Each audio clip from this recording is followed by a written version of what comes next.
Welcome to Backyard Cigars, and today we're going to smoke something that was released a year ago by Matt Booth and the Scandinavian tobacco group a la General Cigar. And they're trying to do something a little different, but it's been done before. Will it work this time is the question. Today, we take a closer look at Los Statos de Lux. Join me. Welcome to Backyard Cigars, a closer look. And today here we have a paper wrapped cigar, Los Statos de Lux. This is the first brand that has been reworked by Scandinavian Tobacco Group's newly appointed creative director, Matt Booth. Yes, that Matt Booth of Room 101. Los Statos de Lux is an old world Cuban brand that STG acquired, and this was the first of many reworked blends by Booth. And this particular blend uses an Ecuadorian Sumatra wrapper, but let's take a closer look at it. As we can see here, Los Statos de Lux Full-Time Toro. And that's the first time I've heard the full name, Full-Time Toro. And, with Los Statos,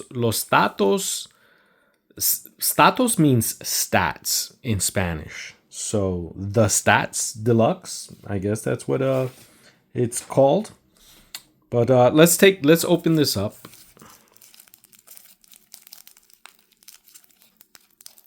Paper wrapper, no cellophane. Wouldn't it be something if you opened this up and there was a cellophane underneath it? Or an additional tissue? Because I think that's what's underneath it. But tissue would kind of qualify as the paper.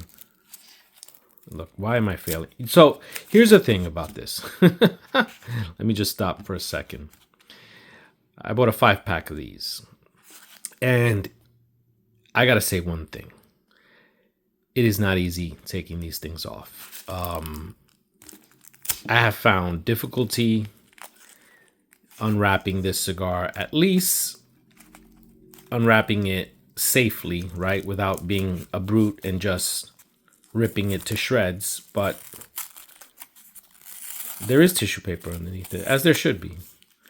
And I guess some of you out there might have a nice little nifty trick in order to get the cigar out. And I guess I just figured it out for myself. Right? So, away we go. Ecuadorian Sumatran wrapper with a Nicaraguan binder. And what we have in the filler are Nicaraguan and Dominican leaf. It was originally released in 4 vitolas, so you can find a different vitola if a Toro is not for you. So, more about the cigar. Well, I've had it for about a year, give or take. This was released about a year ago. And the Scandinavian Tobacco Group, I believe they're the parent company for General Cigar. And they actually formed the Forged Cigar Company as an independent cigar distribution network. And it divided the portfolio of brands between General Cigar Company and the Forged Cigar Company. The Forged Cigar Company serves as a standalone cigar distribution network. Forged Cigar Company's portfolio includes Partagas, La Gloria Cubana, Bolivar, Diesel, Chillin' Moose, El Rey del Mundo, and Alec Bradley. Excuse me there, I went out of focus.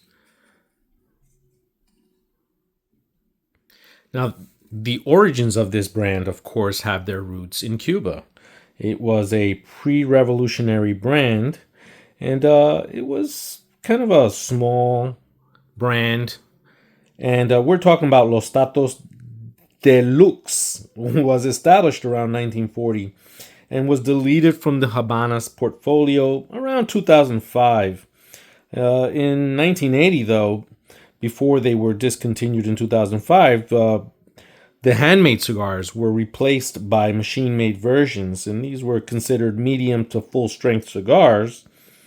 And so that's the Cuban history of the brand. Of course, as we know, General Cigar has purchased many old Cuban brands.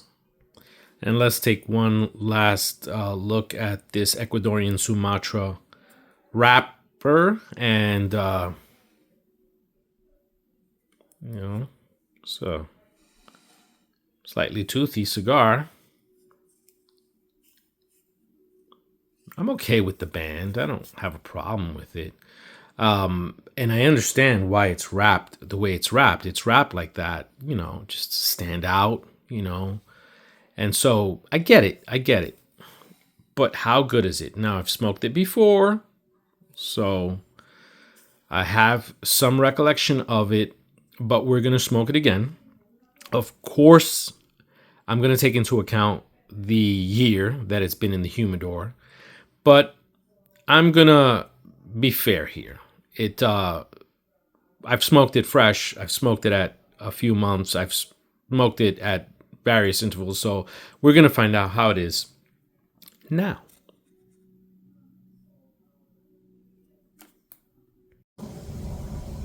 Welcome back from a closer look.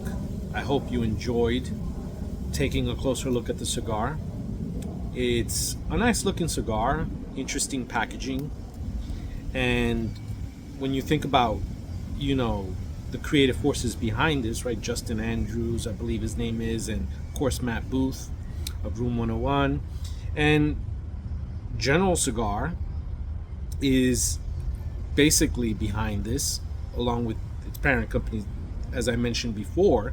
But the reason I mention it again is because what they're doing with this cigar line and with the various cigar lines that they're revamping and reblending and touching up is sort of like what occurred back in the early 2000s within the craft beer movement. Now, I know that it's not going to be exactly the same, but bear with me.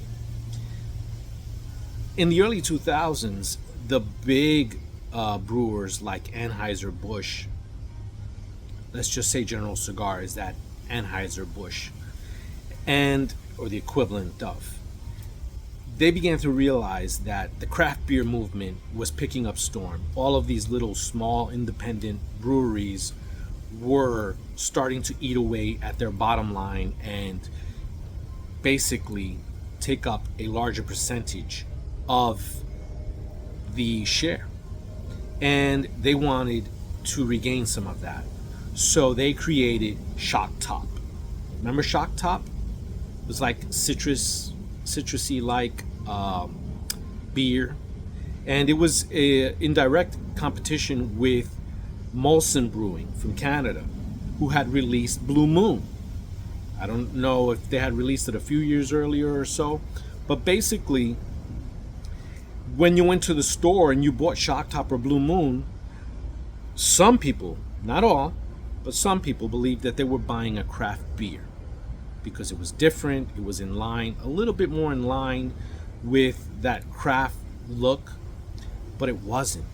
It wasn't that craft look. I mean, it was not a good beer, right? I mean, like, I'm sorry if you guys out there fans of Blue Moon and Shock Top, but they were not good beers.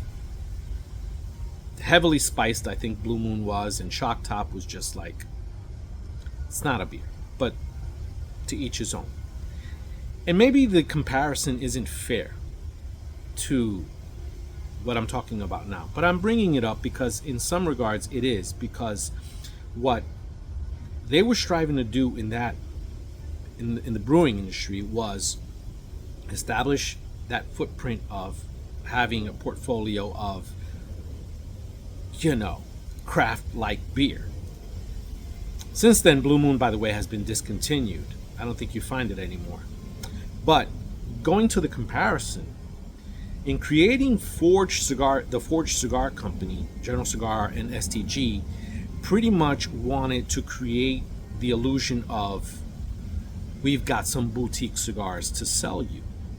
As a matter of fact, they boast that the presentation and the product is boutique, but the machine, the what's behind it is the machine, right, or something to that degree. Basically saying that you've got a cigar that comes off as boutiquey, but it's driven by a budget that is of a giant machine, which is STG and General Cigar. And I think we can agree that STG is a giant of a tobacco manufacturer. And in presenting these lines and using a former guy who was, a guy who was pretty much doing boutique cigars in Matt Booth, they are trying to put forth something that might convince you to try their cigars if you are the type of person that only likes to smoke boutique cigars. And even if you don't, just out of curiosity, what's Matt Booth doing today? Oh, this is what he's doing. Let me try it.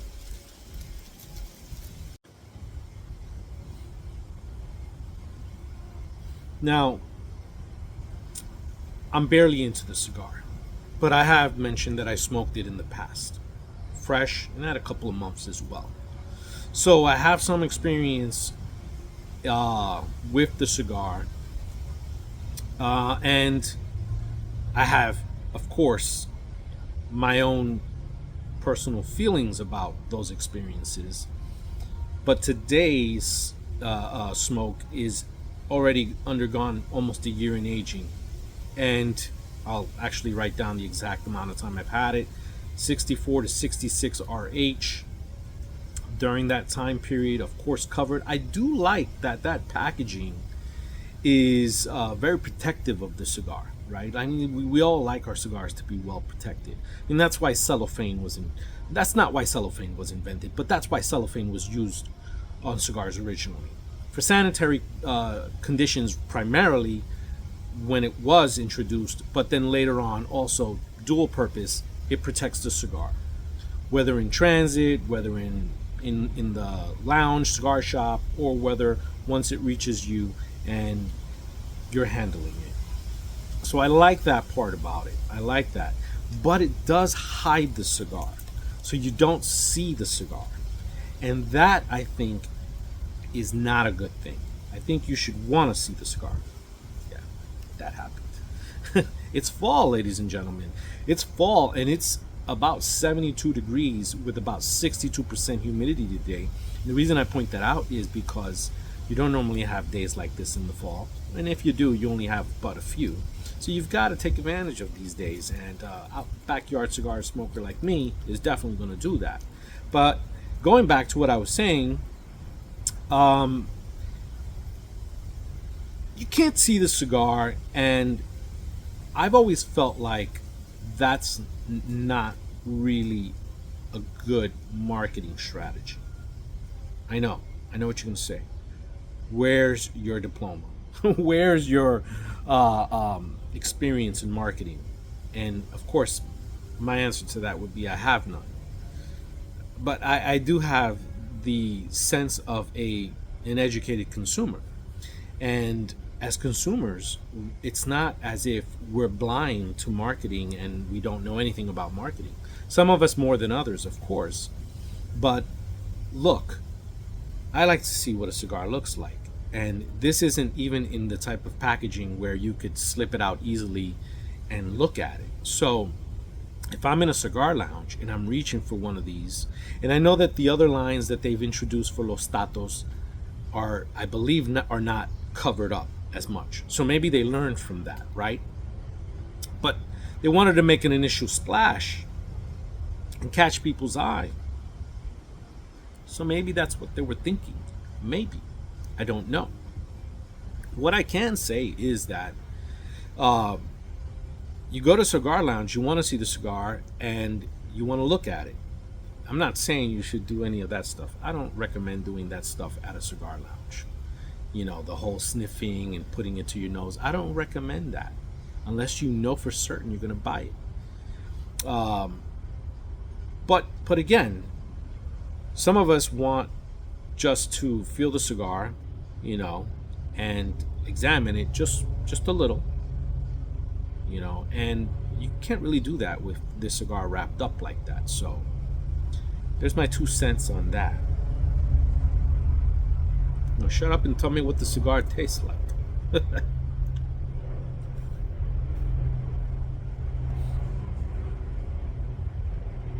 It's got a very good aroma. That's first off. And yes, I remember this. It doesn't hold its ash very well, but you know.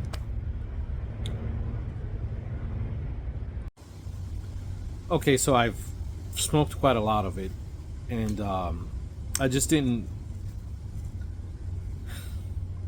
It pretty much tastes the same as what I remembered it, a year ago or so. It's slightly spicy. It's obviously less peppery, less spicy because of the time. Some earthy notes.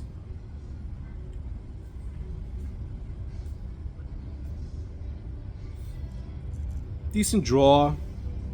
Not too fully open. Not it's just right. I'm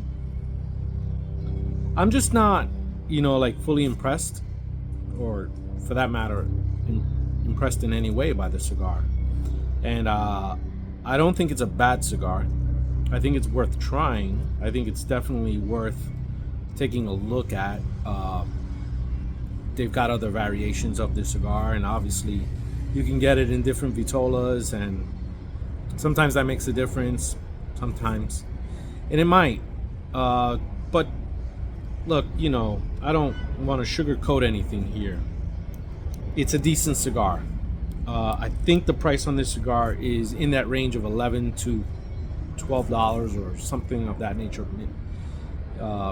In that range, right? $11 to $13. I'll put it down in the notes, the exact price.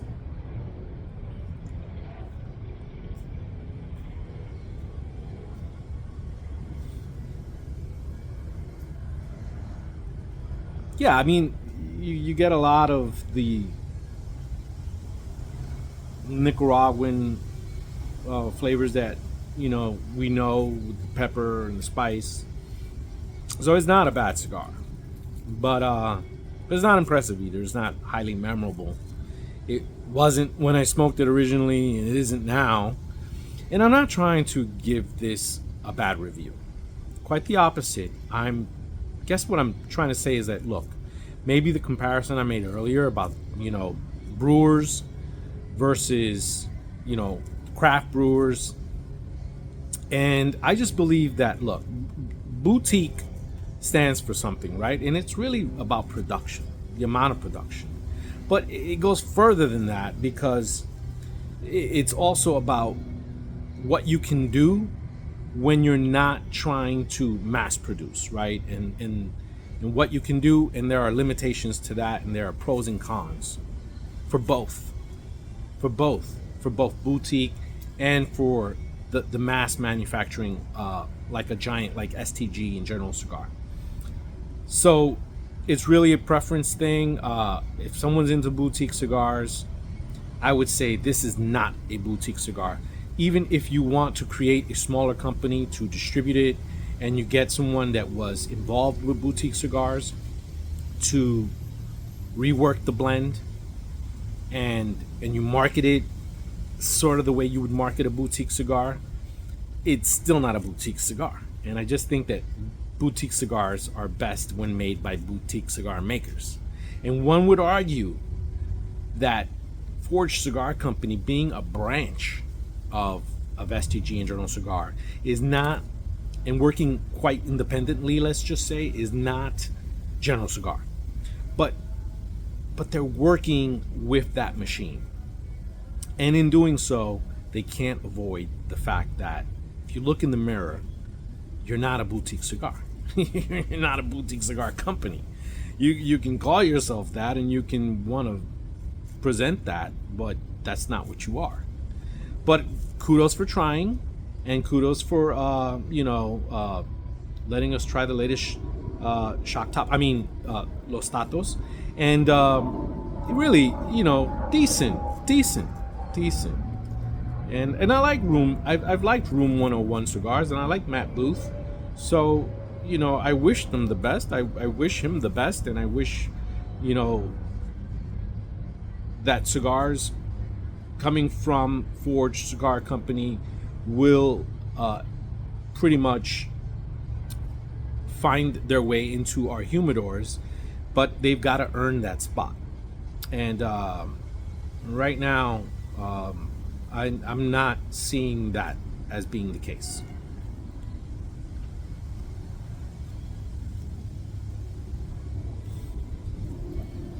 But with that being said, again, I'm not discouraging anyone from trying the cigar because it's not a bad cigar, and I'll leave the rest up to you and your opinions and what you feel. If there are any boutique cigar smokers that really love boutique cigars and have tried this and can point out the stark differences, which there are many, perhaps you can chime in the comment section. But I'm just going to say thank you for watching this episode of Backyard Cigar, and till next time, see you again. Backyard Cigars.